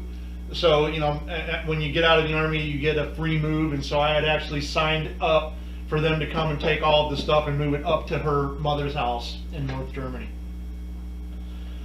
So, that was basically the beginning of the end. That was really that was the catalyst, that was the stepping off point to the divorce. And the truth is that I knew that day, I knew that night that it was done. I knew that there was no reconciliation. I knew that there was no way to repair the damage that had been done. Now, it's kind of funny because, I stayed in Germany, right? I did what's called the European out. So I actually had the division commander sign a waiver for me to stay in Germany. And I had no idea what I was going to do. I had no idea where I was going to work or anything like that. It just so happened that it was like a day or two after I got back from Hong Kong. I was staying over at a buddy's apartment because I had no place to live at that point. And I was staying over at a friend's house that just lived right down the road from me there in Ingelheim. And I went out that night and I went to a little Irish pub there in Mainz, and then I went to a tattoo shop. And as I was getting a tattoo, I got a call from this dude, and he was like, hey man, I want you to come and work for me. And he was an American guy, and I was like, well fuck man, shit, where do I need to be? He's like, hey, I need you to come up and be at this golf course. And I'd never even heard of it. I was like, fuck it, a golf course, okay, whatever. I didn't even know that the Army had golf courses. But come to find out, it was a military golf course, and the dude that was calling me was the superintendent of it. And he was like, yeah, man, I just heard through the grapevine that you were looking, for a job. He's like, so literally, I didn't apply to it or anything. That next morning when I went up there to talk to him, he was like, here, dude, here's an application. Go ahead and fill it out, but you're already hired. I was like, fuck yeah. So I started out as a greenskeeper, like $9 an hour, but it was enough to keep me in Germany. I stayed with my buddy for about a week, and then I found this nice little apartment in the city of Wiesbaden, which was literally, I was like 4 miles away from the golf course. It was actually, the golf course was in Wiesbaden. And man, it just turned out it was kind of like fate almost. So over the course of the next 6 months, I was working in Germany. I wasn't making a whole lot, but man, I was going through some pretty hard times. I was going through all the shit from coming home from Iraq. Plus, I was going through this divorce. And I'll tell you, man, there was actually a point where I started visiting my ex-wife up north, and I started coming up there on the weekends and shit. And I thought for a minute that we might actually get back together. But then she would pull some dumb shit, and we would get into another argument. And when it came time to actually start, because in Germany, their divorce process is completely different than America. You know, like you have to be separated for a certain amount of time, and you know, you got to do little certain things, and you got to talk to lawyers and all kinds of shit. And it's just like, it's so fucking stupid. And it costs a lot of damn money, and it's a definite waste of time. But basically, she started telling her lawyer all kinds of fake shit, you know, that I beat her up, and you know, it's always amazing how she neglects to ever mention the part where, you know, she started it and she fucking threw shit at me first, or fucking cracked me in the head first, or whatever the case may be. But bottom line is she started talking to her lawyer and telling him all kinds of lies. The funniest thing of all is that she told her lawyer that I belong to a religious cult, right? And she said, I'm a Freemason, so I belong to a religious cult. And it's just, you know, it was little shit like that that just was, man, I mean, it was making my life a living hell. In the beginning, I was paying, you know, a small amount of child support. And then after a while, let's see here, I mean, I'm trying to remember how the chain of events went down, but basically I started partying my ass off. I mean, I started enjoying life. I started traveling. I started doing all kinds of things, going, you know, to different places with friends. You know, I mean, I traveled all of Europe. You know, I mean, I went to Prague and Paris and, you know, all over the place. And, you know, here again, little by little, you know, I guess I was kind of coming into my own understanding that I didn't like Germany. I didn't really want to be there. And I really had no reason to stay.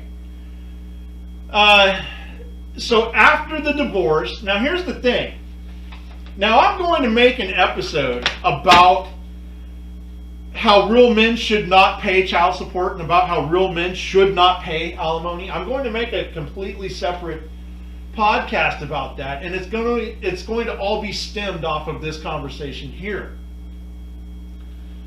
And I'm going to get to the very last story here in a minute, which is also going to revolve around, you guessed it, Christmas. But basically, it took us about 1.5 years to get fully divorced. I've got the divorce papers. I've really never, you know, the funny thing about these is, you know, I mean, this is the whole fucking packet, man. I mean, this is what you got to go through in Germany. It's not just one packet. I mean, you know, they go through retirement, they go through damn child support, they go through custody, they go through all this shit. And at the end of the day, the German courts had no authority over me because I was still protected by the Status of Forces Agreement. So no civil, you know, outcome. They can't enforce their laws against me unless I commit a felony or something like that. But just in a normal civil case, the German authority has no authority over me. Now, I've looked through here time and time again. You know, the thing is that being that it's all in German, so the divorce costed me an exuberant amount of money as it was. And like I said, you can't just go and file papers and get a divorce in Germany. There's actually a very long process. But one of the things that costed me the most amount of money was I had to hire a translator every time I went to court. So not only did I have to pay for my lawyer to travel from his place up to her city, but then I also had to hire a translator. I mean, I spent like $30,000 fucking dollars on this divorce. And that's not an exaggeration. It was bullshit. And then at the end, when they gave me all the papers and everything, the lawyer tries telling me, he's like, well, you know, I'll translate all your documents. It was like for 3,500 euros or some shit. And I was like, dude, go suck a dick. Okay? But here's the point. In the actual divorce, to the best of my knowledge, I was never issued any order for child support because she got full parental rights. Okay, I was never issued an order to pay child support. I was never issued an issue to pay alimony. In fact, if I remember correctly, now here again, this is 20 years ago, but if I remember correctly, her retirement was actually going to be worth more than mine. So technically, she would have owed me money. Of course, I would have never taken that from her. As far as I know, the only order that ever came from the divorce, as far as any money that I owed, was the judge asked me to set up a, like a savings bond type of thing for both of the daughters, so that when I die, they'll have an inheritance. Now, if I'm wrong, like I said, I've never gotten these papers translated, and I never will. But if I'm wrong, then I would love somebody to tell me otherwise. Here's the thing: in Germany, they get this funny thing called Kindergeld. Okay, and women get it regardless if they're married or single. It actually is kind of weird because they get more if they're married. But anyway, there's this. It's basically a state-sponsored child support system. It's called Kindergeld, and they get a specific amount per kid. So really, single women in Germany, it's not like in other countries where they have to completely fend for themselves. Germany is a socialist country. They have a social system that takes care of everybody there. Right? Every single German citizen gets 30 days a year paid vacation, whether they work or not. Every German citizen gets free health care. Free college, the whole 9 yards. But on top of that, every woman in Germany gets Kindergeld per child until that child turns 18 years old. And I believe, if I'm not mistaken, that you can even get it extended until that kid is like 24 or 25 years old in certain circumstances. So anyway, there's that. As soon as our divorce was done, I stopped paying child support. Even though I stayed living in Germany, I stopped paying child support. I did not owe her any alimony. Remember, she would have owed me alimony.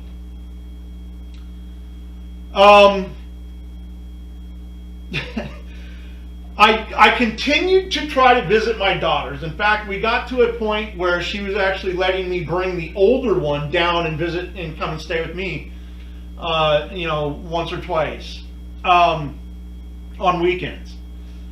And it was always, my responsibility to go up and get her and, bring her back and then to take her all the way back. It was never like meeting halfway kind of thing. It was always, I don't think that my ex was trying to necessarily be vindictive, but she definitely wasn't cooperating either. It was very difficult to communicate with her because obviously the rage that I still had towards her was just not ever going, I just couldn't overcome it. I literally couldn't.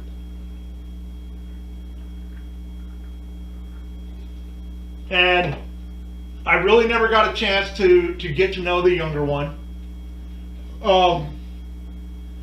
And then Christmas of 2006 came. Now by this time I had already been, basically back with my current wife. Me and her knew each other from a long time ago, and we had rekindled the relationship. She was still in the States and I was still in Germany. But we were actually trying to figure out a way, really, for her to come to Germany and be with me because I didn't want to give up my job. Because by that point I'd actually moved my way up pretty well and was actually making decent money. And I really kind of was looking forward to that military retirement, or at least the civilian DOD retirement. But anyway, Christmas 2006 came along. So on Christmas Eve, I had all my gifts and I packed them up into my little car on the morning of Christmas Eve. Dead of winter time. And man, if any of you have ever been to Germany, you know that Germany is a lot like Colorado, or a lot like Montana, right? You've got some flat land, but man, you've got a lot of mountain land too. So my little car, it was kind of the equivalent to like a little Geo Metro, is what I had over there. It was an Opel Astra, and it was a badass little car. I loved that little car. But anyway, man, that little car made 45 miles to the gallon. But anyway, Christmas Eve, the morning of Christmas Eve, I packed my little car up with gifts. And I started to head north. to go to deliver these gifts for both of my daughters. And it was snowing like a motherfucker, man. I'm telling you, it was straight up blizzard. So it took me about 7 hours to get over these mountains and deal with traffic and everything. And I got about 20 miles away from where my ex-wife lived, and my car broke down. The front tire of my car, I don't know what happened, I guess the wheel bearings broke or something. The front tire of my car fucking came off on the Autobahn, right, doing about 120 kilometers down the fucking Autobahn, about damn near 100 miles an hour, really. Now probably about 80, I guess. But my front tire came off of my fucking car. So I'm literally on the side of the Autobahn in the dead of winter, on Christmas Eve, right? So there was nobody working. There was no fucking tow trucks or any shit like that. And I call my ex-wife and I say, look, dude, can you please come get me? I am 20 miles away. I was like 28 kilometers away. So 20 miles about 20 miles away from her house, away from her apartment. And this motherfucker tells me, nope, I'm not going to come get you. If you want to get here, then jump on a train. I tried explaining that I was on the side of the Autobahn, that the closest train, I would have had to have walked down the side of the Autobahn, probably about 5 or 6 miles, before I could have even gotten to a train stop. So, I had the equivalent to AAA. So I went ahead and called them, and they came and picked me up. They had an emergency tow truck that they came and got my car and pulled it to the nearest mechanic shop. I called one of my friends all the way back down in Mainz. I said, dude, can you come get me? He said, yep. So it took him about 7 hours to get up to me. By this time it was getting dark. We drove all the way back to Mainz, to Wiesbaden, where I was living at the time. And I ran inside real quick. I packed my bags. I asked my dude to take me to the Frankfurt airport, and he did. By this time it was, I don't know, probably it's probably pretty close to midnight on Christmas morning. So I waited for a few hours at the Frankfurt airport till they started opening up their terminals. And I went and bought a ticket to fly to Seattle. And I came and surprised my now wife. And that was the end, basically, of my German experience. I did go back. I spent a couple of weeks with my now wife, just to spend Christmas and New Year's and shit with her. I came back to Germany. I put in my 45-day resignation. I sold all of my shit. I got rid of my apartment. I didn't say goodbye to my ex-wife. I didn't say goodbye to my daughters. I just went ahead and rolled the fuck up on out of there. And I can tell everybody that that was probably the best decision that I've ever made in my life. So the last time that I physically saw... now keep in mind, so when my friend came and got me when I broke down on the Autobahn, we did take all of my presents out of the car. We did drive to my ex-wife's apartment. I did give her all the presents, and I did hug my daughters on Christmas Eve of 2006. And then we drove back home, and then that's when I went to the airport and flew to Seattle. So that was the last time that I physically saw my daughters in real life. That was the last time, literally, that I have ever spoken to my ex-wife. I have not written her, I have not emailed her, I have not messaged her on Facebook. I have never sent one single communication to her since that day, 2006, Christmas Eve of 2006. I have left her alone, and I have allowed her to be the badass feminazi woman that she claims she is. She gets Kindergeld. I was never ordered to pay child support or alimony. Now, over the years, I have tried to build a relationship with both of those daughters. I've kept in contact with them on Facebook. I have sent them birthday presents and Christmas presents and all that kind of stuff. I have always, I especially enabled my wife now to try to build a relationship with them just so that they could have some sort of connection to me.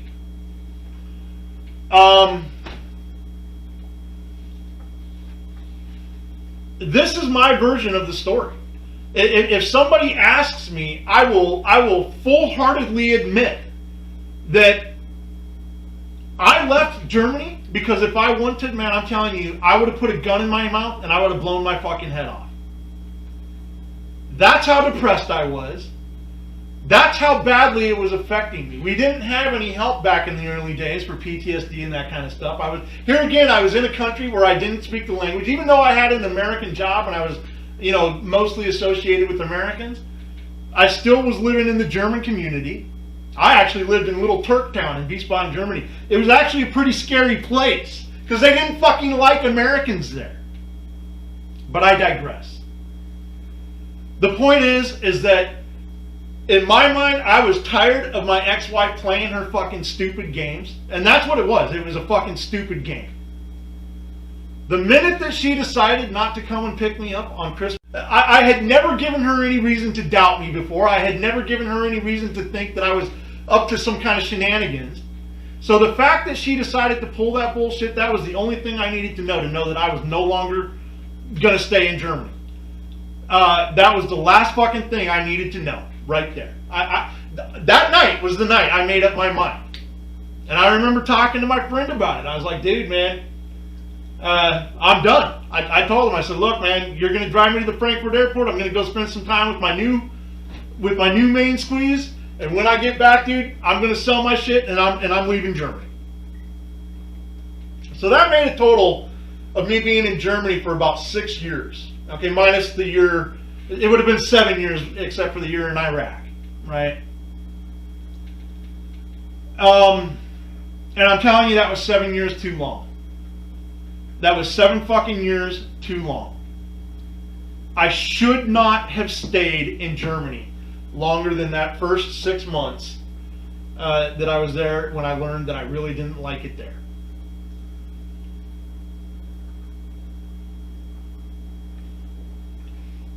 I should not have married that woman. I should not have rejoined the army to go to be with that woman. And I honestly can say this, that I should not have ever put my last name on either of those kids' birth certificate.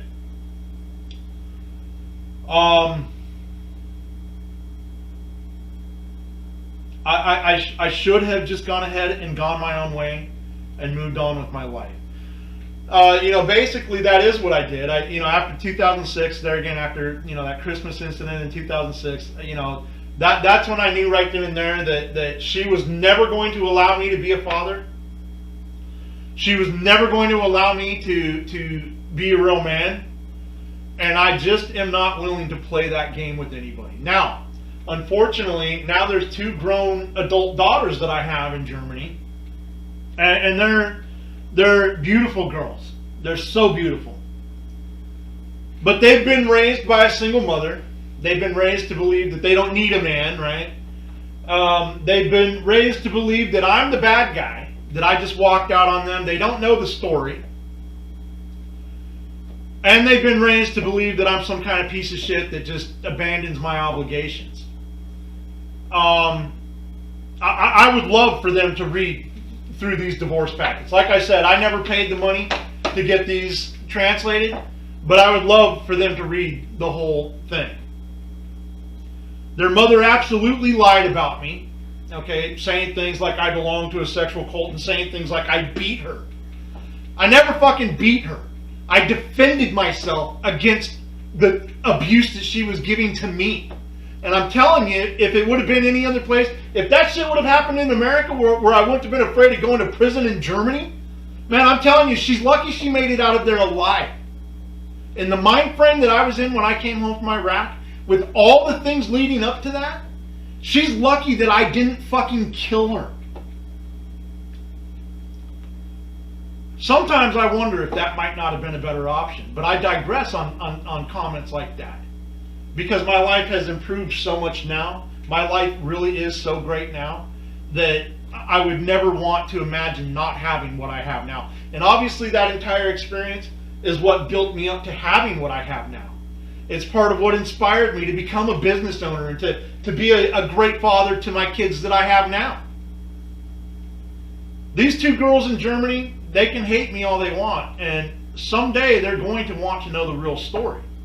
Someday, hopefully, they'll be able to open their minds enough to where they'll actually be able to kind of pull their heads out of their asses and see that it's not just their mother's story that is the real story. Now, like I said, I fully admit that there's always three sides to every story. I said that in the beginning, remember? I said that there's her side, there's my side, and then there's probably the true side. But here's what I can tell you absolutely. I can promise everybody that my side is much more closer to the truth than her side is. Now again, I have never mentioned her name, so she is in no danger of any type of retaliation from anybody in the world. I've never mentioned either of my daughter's names, so they're not in any type of retaliation. I'm not sharing their information on Facebook or anything like that. So for my daughter, the older one, to come at me publicly through a private Facebook, that is absolutely just not cool at all. That puts my current family in danger. That puts herself in danger. That puts my business in danger. That is absolutely unacceptable. Even with that, though, I am never disowning either of them. I am not telling either of them that they're no longer my daughters. They have threatened me now that they want to go ahead and change their last name, and so I encourage them to do that. If that's what they feel they need to do to have a fulfilled life, then I would go ahead and encourage them to do that.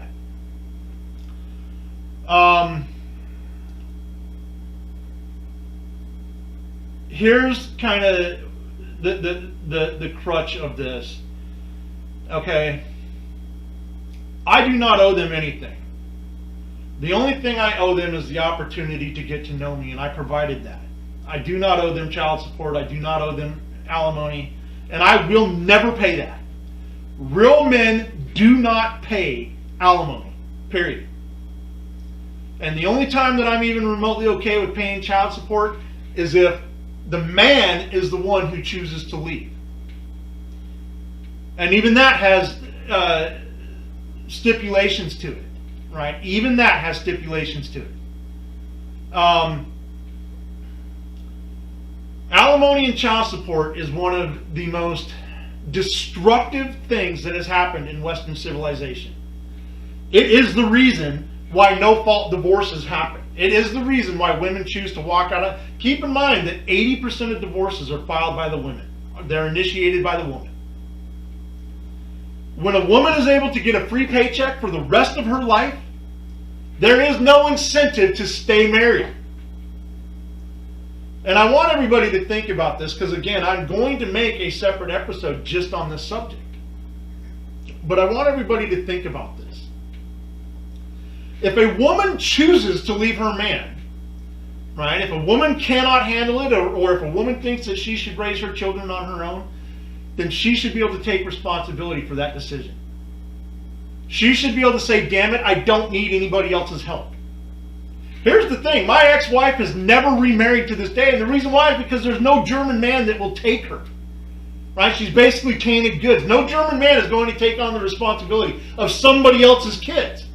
Right? No German man is going to take on the risk of being with a woman who's already proven that she's not willing to stay with somebody. I mean, this is just a fact. So, you know, we're talking like, what, 17 years now, my ex-wife has never remarried.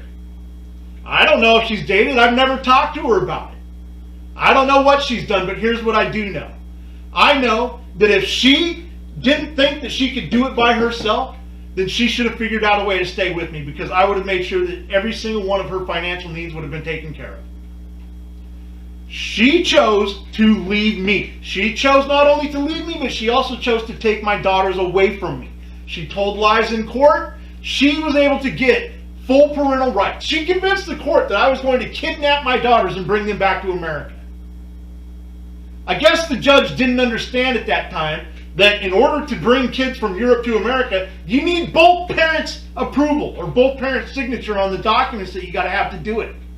You can't just throw 2 kids on a fucking airplane and fly to America without both parents' consent. But my ex-wife was able to convince the judge that I was a flight risk, that I was going to figure out a way to kidnap these girls and bring them back to America. It didn't stop me from having unsupervised visitation, but it still was enough to get 100% of my parental rights taken away from me. So here's the thing. If you're a woman and you're willing to do that, to lie like that, and to hurt the person that you are with, no problem. You do what you got to do. But do not expect that man to ever pay you a single penny for that. I'm not going to reward bad behavior, ever. I don't care. I wouldn't care if it happened in America. Guess what? If it happened in America and I was ordered to pay child support and alimony, I would sell my shit and I'd move to a different country. I'd move to fucking Canada, or I'd move to Mexico or something like that. Brazil.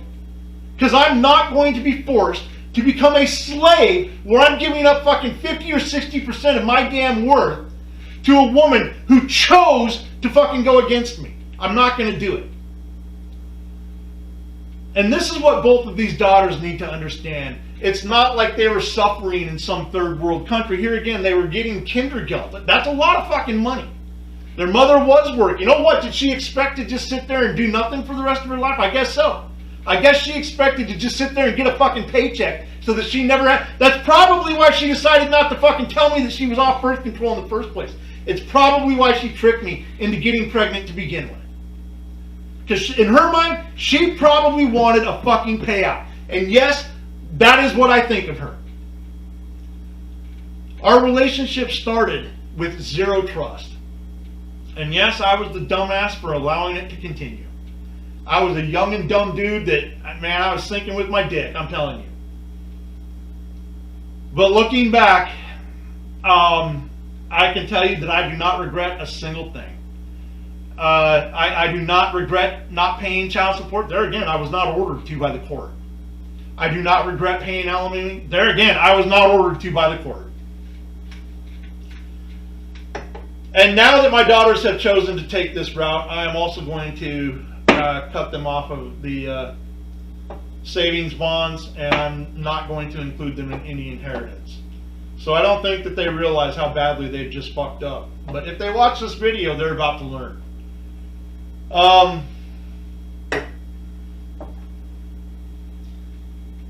You know, I talk about that I wouldn't do any of it ever again, but the truth is that I probably would.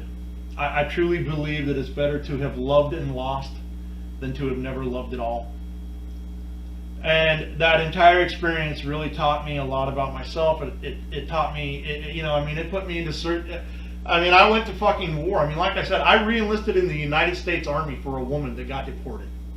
I don't know any fucking other man that would do that. Honestly. I've never heard of anyone else doing it in anywhere I've ever been, and I've been all over the world. I went to war because of that chick. Literally. I had already done my time in the Army. I did not need to do more time. I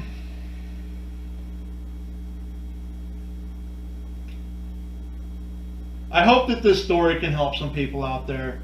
Listen, if you're a real man and you're fighting the court system and you're trying to decide what to do, I can tell you, man, don't pay alimony, ever. And like I said, I don't even agree with paying child support. All you single guys out there, listen, if this was 150 years ago or 200 years ago, these women would be fucking killed. We would have the legal authority to take them, bury them up to their heads, and fucking stone them to death. Now, I know everybody's sitting here saying, oh, damn, man, this dude's extreme. But this is what I mean when I talk about the liberalization of America or the Western civilization, and this is what I mean when I say we are literally destroying ourselves. Things like no-fault divorce, the breakup of the nuclear family, women thinking that they can get away with any fucking thing they want, that they should have no repercussions. This is all bullshit that needs to end. This is what I talk about when I talk about men becoming real men. It has nothing to do with the standard that we hold men to nowadays. It has to do with the standard that we held men to like 200 years ago, right? When men were real men. They were willing to take it to somebody's ass. There is no woman. Little Martha Washington would never have fucking broken a beer bottle over George Washington's head. You know why? Because he would have fucking killed her. And then he would have taken her out back and he would have buried her and he would have gone and gotten a new wife. And nobody would have ever asked him any fucking questions about it, because that's when men were real men. Man, it's been real.